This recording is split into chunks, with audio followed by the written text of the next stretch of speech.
Alif, Lam, Ra.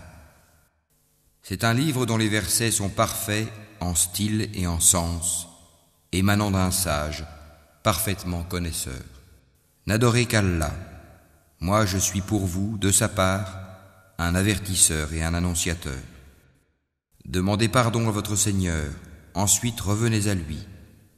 Il vous accordera une belle jouissance jusqu'à un terme fixé, et il accordera à chaque méritant l'honneur qu'il mérite. Mais si vous tournez le dos, je crains alors pour vous le châtiment d'un grand jour. C'est à Allah que sera votre retour, et il est omnipotent. Et quoi? Ils replient leur poitrine afin de se cacher de lui. Même lorsqu'ils se couvrent de leurs vêtements, il sait ce qu'ils cachent et ce qu'ils divulguent, car il connaît certes le contenu des poitrines. Il n'y a point de bête sur terre dont la subsistance n'incombe à Allah, qui connaît son gîte et son dépôt. Tout est dans un livre explicite. Et c'est lui qui a créé les cieux et la terre en 6 jours, alors que son trône était sur l'eau, afin d'éprouver lequel de vous agirait le mieux. Et si tu dis, vous serez ressuscités après la mort, ceux qui ne croient pas diront, ce n'est là qu'une magie évidente. Et si nous retardons pour eux le châtiment jusqu'à une période fixée, ils diront, qu'est-ce qui le retient? Mais le jour où cela leur viendra, il ne sera pas détourné d'eux, et ceux dont ils se moquaient les enveloppera. Et si nous faisons goûter à l'homme une grâce de notre part, et qu'ensuite nous la lui arrachons, le voilà désespéré et ingrat. Et si nous lui faisons goûter le bonheur, après qu'un malheur l'ait touché, il dira, les maux se sont éloignés de moi, et le voilà qui exulte plein de glorioles. Sauf ceux qui sont endurants et font de bonnes œuvres, ceux-là obtiendront pardon et une grosse récompense. Il se peut que tu négliges une partie de ce qui t'est révélé et que ta poitrine s'en sente compressée. Parce qu'ils disent, que n'a-t-on fait descendre sur lui un trésor? Ou bien, que n'est-il venu un ange en sa compagnie? Tu n'es qu'un avertisseur, et Allah est le protecteur de toutes choses. Ou bien ils disent, il a forgé le Coran. Dis, apportez donc 10 sourates semblables à ceux-ci, forgées par vous, et appelez qui vous pourrez pour vous aider, hormis Allah si vous êtes véridique. S'ils ne vous répondent pas, sachez alors que c'est par la science d'Allah qu'il est descendu, et qu'il n'y a de divinité que lui. Êtes-vous soumis à lui? Ceux qui veulent la vie présente avec sa parure, nous les rétribuerons exactement selon leur action sur terre, sans que rien leur en soit diminué. Ceux-là qui n'ont rien, dans l'au-delà, que le feu, ce qu'ils auront fait ici-bas sera un échec, et sera vain ce qu'ils auront œuvré. Est-ce que celui qui se fonde sur une preuve évidente, le Coran, venant de son Seigneur, et récité par un témoin, l'archange Gabriel, de sa part, cependant qu'avant lui, Mohammed, il y a le livre de Moïse, tenant lieu de guide et de miséricorde, est meilleur, ou bien celui qui ne se fonde sur aucune preuve valable? Cela y croit, mais quiconque d'entre les factions n'y croit pas, aura le feu comme rendez-vous. Ne sois donc pas en doute au sujet de ceci, le Coran. Oui, c'est la vérité venant de ton Seigneur, mais la plupart des gens n'y croient pas. Et quel pire injuste que celui qui forge un mensonge contre Allah. Ceux-là seront présentés à leur Seigneur, et les témoins, les anges, diront, voilà ceux qui ont menti contre leur Seigneur, que la malédiction d'Allah frappe les injustes, qui obstruent le sentier d'Allah aux gens, cherchent à le rendre tortueux, et ne croient pas en l'au-delà. Ceux-là ne peuvent réduire Allah à l'impuissance sur terre. Pas d'alliés pour eux en dehors d'Allah, et leur châtiment sera doublé. Ils étaient incapables d'entendre, ils ne voyaient pas non plus. Ce sont ceux-là qui ont causé la perte de leurs propres âmes, et leurs inventions, idoles, se sont éloignées d'eux. Ce sont eux, infailliblement, qui dans l'au-delà seront les plus grands perdants. Certes, ceux qui croient font de bonnes œuvres et s'humilient devant leur Seigneur, voilà les gens du paradis où ils demeureront éternellement. Les 2 groupes ressemblent l'un à l'aveugle et au sourd, l'autre à celui qui voit et qui entend. Les deux sont-ils comparativement égaux? Ne vous souvenez-vous pas? Nous avons déjà envoyé Noé à son peuple. Je suis pour vous un avertisseur explicite. Afin que vous n'adoriez qu'Allah, je crains pour vous le châtiment d'un jour douloureux. Les notables de son peuple qui avaient mécru dirent alors: Nous ne voyons en toi qu'un homme comme nous, et nous voyons que ce sont seulement les vils parmi nous qui te suivent sans réfléchir. Et nous ne voyons en vous aucune supériorité sur nous. Plutôt nous pensons que vous êtes des menteurs. Il dit: Ô mon peuple, que vous en semble? Si je me conforme à une preuve de mon Seigneur, si une miséricorde, prophétie, échappant à vos yeux est venue à moi de sa part, devrons-nous vous l'imposer alors que vous la répugnez? Ô mon peuple, je ne vous demande pas de richesse en retour. Mon salaire n'incombe qu'à Allah. Je ne repousserai point ceux qui ont cru, ils auront à rencontrer leur Seigneur. Mais je vous trouve des gens ignorants. Ô mon peuple, qui me secourra contre la punition d'Allah si je les repousse? Ne vous souvenez-vous pas? Et je ne vous dis pas que je détiens les trésors d'Allah. Je ne connais pas l'inconnaissable. Et je ne dis pas que je suis un ange. Et je ne dis pas non plus aux gens que vos yeux méprisent qu'Allah ne leur accordera aucune faveur. Allah connaît mieux ce qu'il y a dans leurs âmes. Si je leur disais, je serais du nombre des injustes. Ils dirent: Ô Noé, tu as disputé avec nous et multiplié les discussions. Apporte-nous donc ce dont tu nous menaces, si tu es du nombre des véridiques.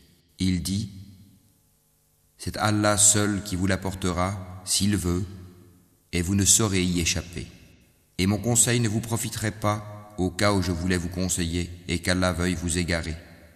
Il est votre Seigneur, et c'est vers lui que vous serez ramenés. Ou bien ils disent: Il l'a inventé? Dis: Si je l'ai inventé, que mon crime retombe sur moi, et je suis innocent de vos criminelles accusations. Et il fut révélé à Noé: De ton peuple, il n'y aura plus de croyants que ceux qui ont déjà cru. Ne t'afflige pas de ce qu'ils faisaient, et construis l'arche sous nos yeux et d'après notre révélation, et ne m'interpelle plus au sujet des injustes, car ils vont être noyés. Et il construisit l'arche, et chaque fois que des notables de son peuple passaient près de lui, il se moquait de lui. Il dit: Si vous vous moquez de nous, eh bien, nous nous moquerons de vous, comme vous vous moquez de nous. Et vous saurez bientôt à qui viendra un châtiment qui l'humiliera et sur qui s'abattra un châtiment durable. Puis, lorsque notre commandement vint et que le four se mit à bouillonner d'eau, nous dîmes: Charge dans l'arche un couple de chaque espèce ainsi que ta famille, sauf ceux contre qui le décret est déjà prononcé et ceux qui croient. Or ceux qui avaient cru avec lui étaient peu nombreux. Et il dit: Montez dedans, que sa course et son mouillage soient au nom d'Allah. Certes, mon Seigneur est pardonneur et miséricordieux. Et elle vogua, en les emportant au milieu des vagues comme des montagnes. Et Noé appela son fils, qui restait en un lieu écarté non loin de l'arche.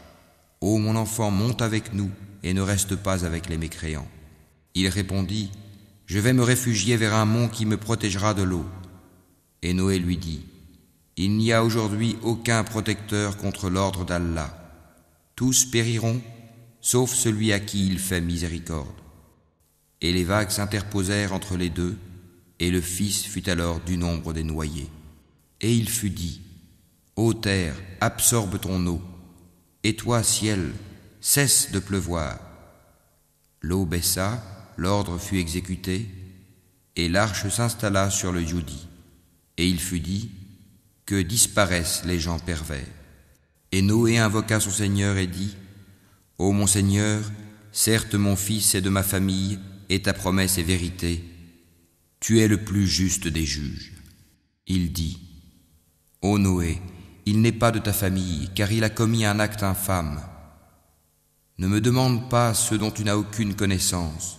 Je t'exhorte afin que tu ne sois pas du nombre des ignorants. Alors Noé dit: Seigneur, je cherche ta protection contre toute demande de ceux dont je n'ai aucune connaissance. Et si tu ne me pardonnes pas et ne me fais pas miséricorde, je serai au nombre des perdants. Il fut dit: Ô Noé, débarque avec notre sécurité et nos bénédictions sur toi et sur des communautés issues de ceux qui sont avec toi. Et il y en aura des communautés auxquelles nous accorderons une jouissance temporaire. Puis un châtiment douloureux venant de nous les touchera. Voilà quelques nouvelles de l'inconnaissable que nous te révélons. Tu ne les savais pas, ni toi ni ton peuple, avant cela. Sois patient. La fin heureuse sera aux pieux. Et nous avons envoyé aux Ahad leur frère Houd, qui leur dit : Ô mon peuple, adorez Allah. Vous n'avez point de divinité à part lui, vous n'êtes que des forgeurs de mensonges. Ô mon peuple, je ne vous demande pas de salaire pour cela. Mon salaire n'incombe qu'à celui qui m'a créé. Ne raisonnez-vous pas ? Ô mon peuple, implorez le pardon de votre Seigneur et repentez-vous à lui pour qu'il envoie sur vous du ciel des pluies abondantes et qu'il ajoute force à votre force. Et ne vous détournez pas de lui en devenant coupable.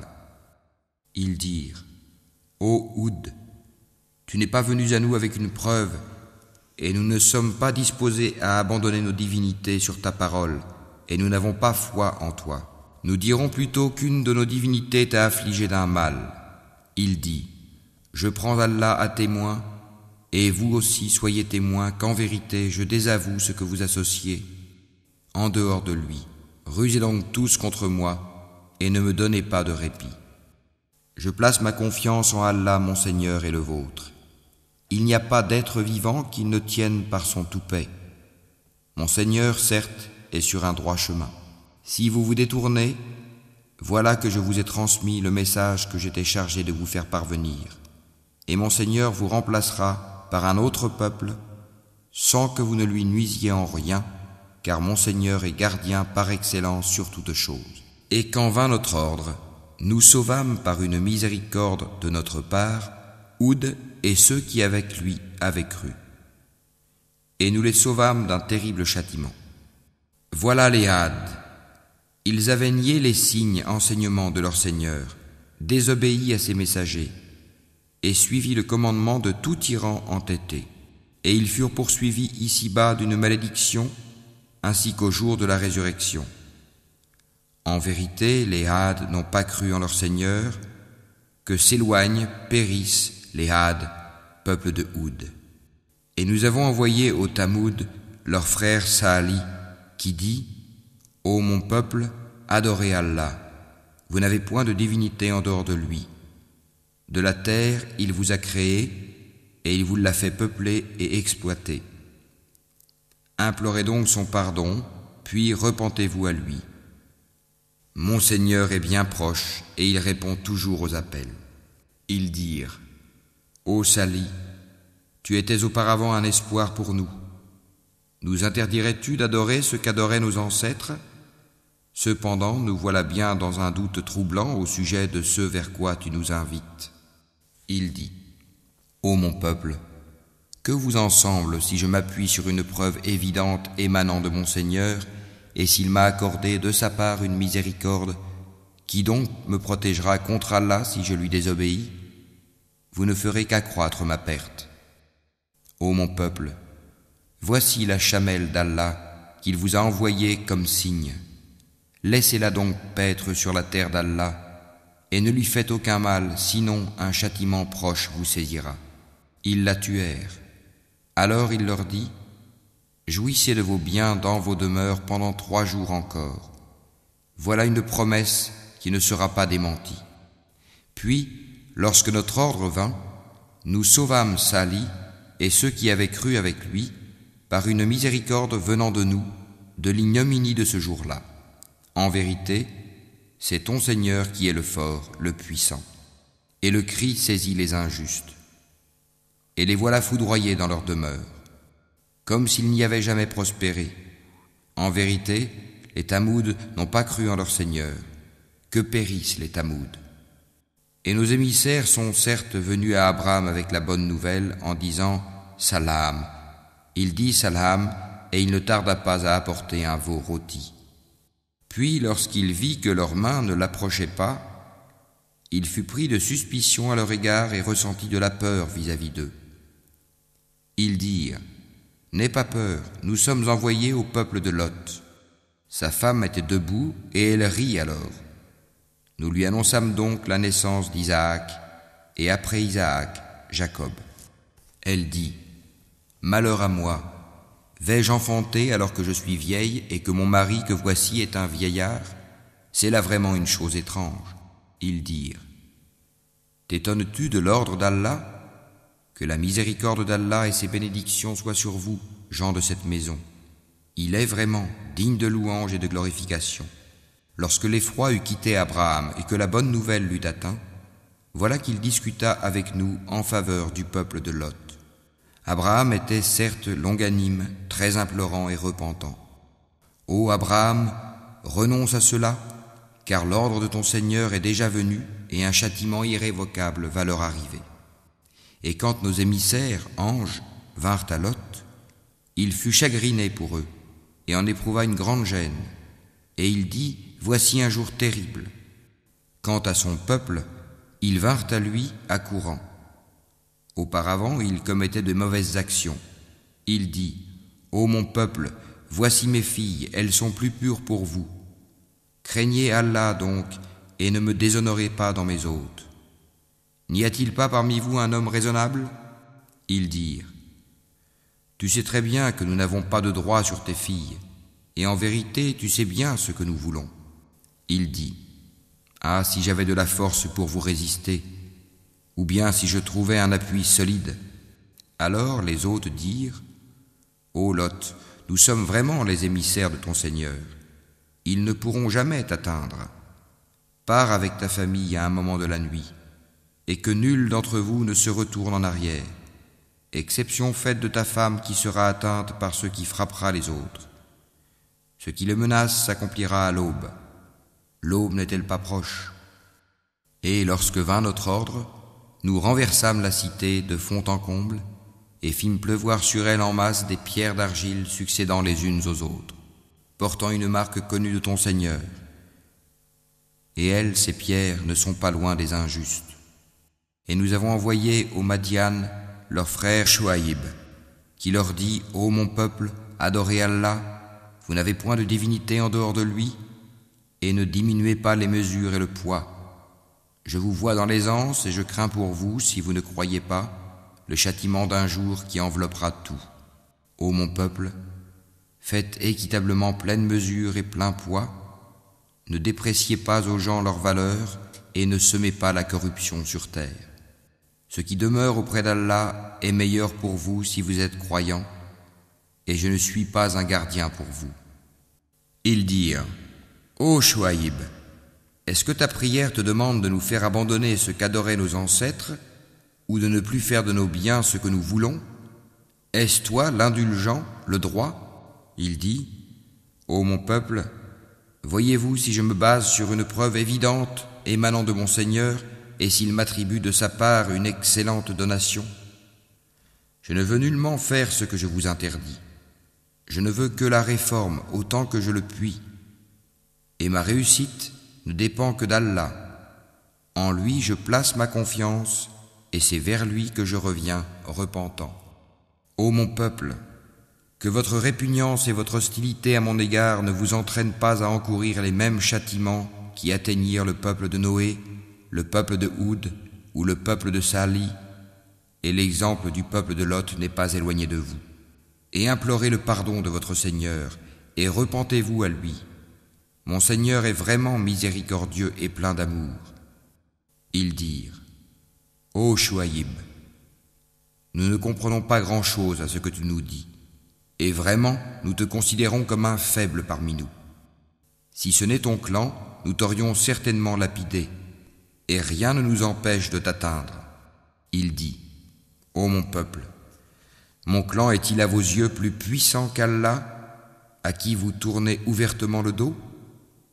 Mon Seigneur embrasse en sa science tout ce que vous œuvrez. Ô mon peuple, agissez autant que vous voulez, moi aussi j'agis. Bientôt vous saurez sur qui tombera un châtiment qui le déshonorera et qui de nous est l'imposteur. Et attendez la conséquence de vos actes. Moi aussi j'attends avec vous. Lorsque vint notre ordre, nous sauvâmes par une miséricorde de notre part Chouaïb et ceux qui avaient cru avec lui, et le cri terrible saisit les injustes, et ils gisèrent dans leur demeure, comme s'ils n'y avaient jamais prospéré. Que les Madian s'éloignent comme les Tamoud se sont éloignés. Et nous avions envoyé Moïse avec nos miracles et une autorité incontestable à Pharaon et ses notables.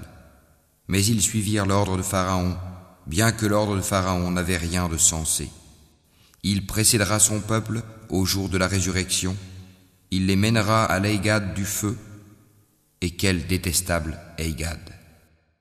Et ils sont poursuivis par une malédiction ici-bas et au jour de la résurrection. Quel détestable don leur sera donné! Cela fait partie des récits que nous, Mohammed, te racontons concernant les cités. Les unes sont encore debout, tandis que d'autres sont complètement rasées. Nous ne leur avons fait aucun tort, mais ils se sont fait du tort à eux-mêmes. Leur divinité qu'ils invoquaient en dehors d'Allah ne leur ont servi à rien quand l'ordre, le châtiment de ton Seigneur fut venu. Elles n'ont fait qu'accroître leur perte. Telle est la rigueur de la prise de ton Seigneur quand il frappe les cités lorsqu'elles sont injustes. Son châtiment est bien douloureux et bien dur. Il y a bien là un signe pour celui qui craint le châtiment de l'au-delà. C'est un jour où les gens seront rassemblés, et c'est un jour solennel, attesté par tous. Et nous le retardons que pour un terme bien déterminé. Le jour où cela arrivera, nulle âme ne parlera qu'avec sa permission, celle d'Allah. Il y aura des damnés et des heureux. Ceux qui sont damnés seront dans le feu où ils ont des soupirs et des sanglots, pour y demeurer éternellement tant que dureront les cieux et la terre, à moins que ton Seigneur en décide autrement, car ton Seigneur fait absolument tout ce qu'il veut. Et quant aux bienheureux, ils seront au paradis pour y demeurer éternellement tant que dureront les cieux et la terre, à moins que ton Seigneur n'en décide autrement. C'est là un don qui n'est jamais interrompu. Ne sois donc pas en doute au sujet de ceux que ceux-là adorent. Ils n'adorent que comme leurs ancêtres adoraient auparavant. Et nous leur donnerons la totalité de leur part sans en rien retrancher. Et nous avons déjà donné à Moïse le livre. Il y eut des divergences à son sujet. S'il n'y avait pas un décret préalable de la part de ton Seigneur, tout aurait été décidé entre eux. Et ils sont à son sujet pleins d'un doute troublant. Très certainement, ton Seigneur fera leur pleine rétribution à tous pour leurs œuvres. Il est parfaitement connaisseur de ce qu'ils font. Demeure sur le droit chemin comme il t'est commandé, ainsi que ceux qui sont revenus à Allah avec toi. Et ne commettez pas d'excès, car vraiment, il observe ce que vous faites. Et ne vous penchez pas vers les injustes, sinon le feu vous atteindrait. Vous n'avez pas d'alliés en dehors d'Allah, et vous ne serez pas secourus. Et accomplis la salate aux deux extrémités du jour et à certaines heures de la nuit. Les bonnes œuvres dissipent les mauvaises. Cela est une exhortation pour ceux qui réfléchissent. Et sois patient, car Allah ne laisse pas perdre la récompense des gens bienfaisants. Si seulement il existait dans les générations d'avant vous des gens vertueux qui interdisent la corruption sur terre. Hélas, il n'y en avait qu'un petit nombre que nous sauvâmes, alors que les injustes persistaient dans le luxe exagéré dans lequel ils vivaient, et ils étaient des criminels. Et ton Seigneur n'est point tel à détruire injustement des cités dont les habitants sont des réformateurs. Et si ton Seigneur avait voulu, il aurait fait des gens une seule communauté. Or ils ne cessent d'être en désaccord entre eux. Sauf ceux à qui ton Seigneur a accordé miséricorde. C'est pour cela qu'il les a créés. Et la parole de ton Seigneur s'accomplit. Très certainement, je remplirai l'enfer de djinns et d'hommes, tous ensemble. Et tout ce que nous te racontons des récits des messagers, c'est pour en raffermir ton cœur. Et de ceci t'est venue la vérité, ainsi qu'une exhortation et un rappel aux croyants. Et dis à ceux qui ne croient pas, œuvrez autant que vous pouvez, nous aussi nous œuvrons. Et attendez, nous aussi nous attendons. À Allah appartient l'inconnaissable des cieux et de la terre, et c'est à lui que revient l'ordre tout entier. Adore-le donc et place ta confiance en lui. Ton Seigneur n'est pas inattentif à ce que vous faites.